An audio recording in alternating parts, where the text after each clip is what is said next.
I'm Ratna Bhushan, a trained motivator and guide to IAS aspirant, international motivational speaker, leadership trainer, CEO, coach, political strategist, and policy advisor. The spinning wheel means national consciousness and contribution by every individual to a definite constructive national way. This is the quote of Mahatma Gandhi from the book The Words of Gandhi, written by Richard Attenborough. The most important news of today's are from Times of India. Sabka Vishwas makes sense for country and BJP's poll prospect. This article was written by Swaminathan's Iyer. Dear Narendra Modi ji, you make the Bhumi Pujan at the proposed Ram temple in Ayodhya a mega media event. The Supreme Court judgment that gave the site of the Hindu trust also decreed 5 acres nearly land for a few mosques to be built by a Muslim trust. An officer bearer of this trust said Islamic traditions did not include foundation stone for mosque, but Chief Minister Yogi Adityanath would be invited to lay the foundation stone for public facilities such as hospital, library and research center next to the mosque.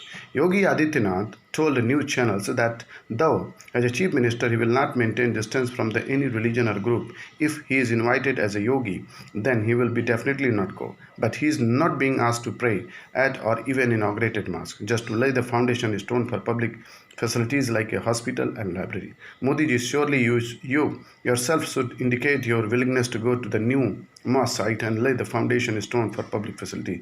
That will dismay the extremist fringe in your party but improve your image. It will improve the social harmony essential for the reviving high economic growth. Research by the Harvard's Dani, Roderick and others have been shown that economic growth depends on the country's ability to manage social conflict. Both have gone downfall in India. You have repeatedly called for inclusion. Your slogan after your 2014 election victory as Sabka Saath, Sabka Vikas. After re-election 2019, you expanded that Sabka Saath, Sabka Vikas, Sabka Vishwas. This was even more inclusive.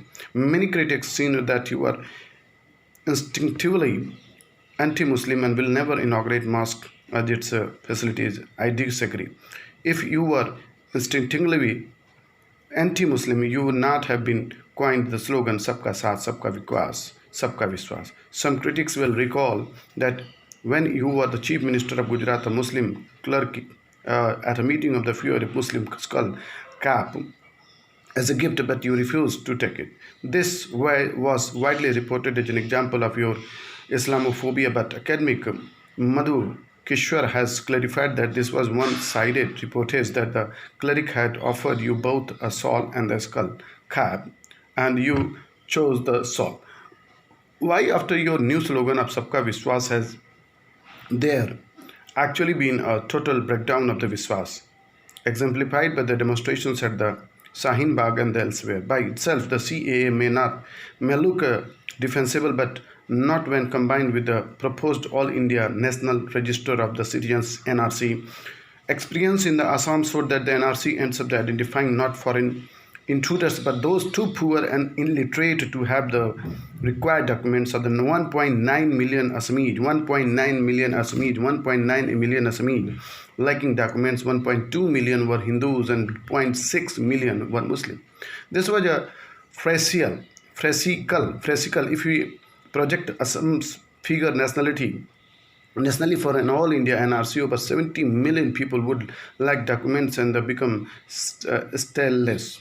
Of course, non-Muslim might not get fast-track citizen through CAA, while the millions people would be stateless and hardened into the camps. These fears may be exaggerated, but they have hurt you politically and put a new vigor into an opposition demonstrated by 2019 DP. Non-BJP state governments have refused to implement CAA or all India NRC or both. This has left BJP looking weak, helping to implement its policy. Then in Bihar, Nitish Kumar persuaded the BJP to go along with the whole party resolution against NRC while leaving the validity of the CAA to the Supreme Court. This must have had your approval. Abandoning all India NRC is big. Welcoming reversal of your party's earlier polarization, it is a step forward. Sabka Vishwas. Please reinforce that by indicating your willingness to inaugurate the new facilities at the mosque in Ayodhya. The Center for the Study of the Developing Studies Society Independent and the respected institution estimate the BJP got 4% of the Muslim vote in 2004, 9% 14, 8% 19. To some, these may seem trifling figures, but as a politician, you know they are highly significant. Muslims constitute 15% of the population.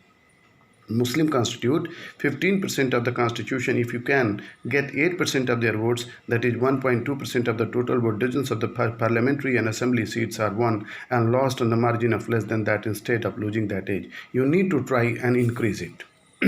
You have fared poorly in 11 states elections in row: Karnataka, Rajasthan, Madhya Pradesh, Chhattisgarh, Odisha, Andhra Pradesh, Telangana, Maharashtra, Haryana, Jharkhand, and Delhi. You need to garner support to beyond the communal Hindu crowd, which is with you anyway. Sabka Vishwas can achieve that. It makes sense even in the narrowest electrical terms. Pak imposes sanctions on Dawood, Hafiz, Azhar, Lakhvi, and 84 others. In an apparent attempt to avoid blacklisting by the Paris-based Financial Action Task Force, FATF, Financial Action Task Force, Pakistan has issued a fresh notification proscribing 88 chiefs and the members of the terrorist groups, including 1993 Mumbai blast mastermind Dawood Ibrahim and Lieutenant Commander and Key 2611 accused Zakir ul Rahman Lakhvi, in compliance with the new list issued by the United Nations Security Council recently. Significantly, the 2020 statutory notification issued on August 18 mentioned Dawood. White House address to the Karachi in what Indian officials see as the first acknowledgement by Islamabad that underworld Dan is in Pakistan.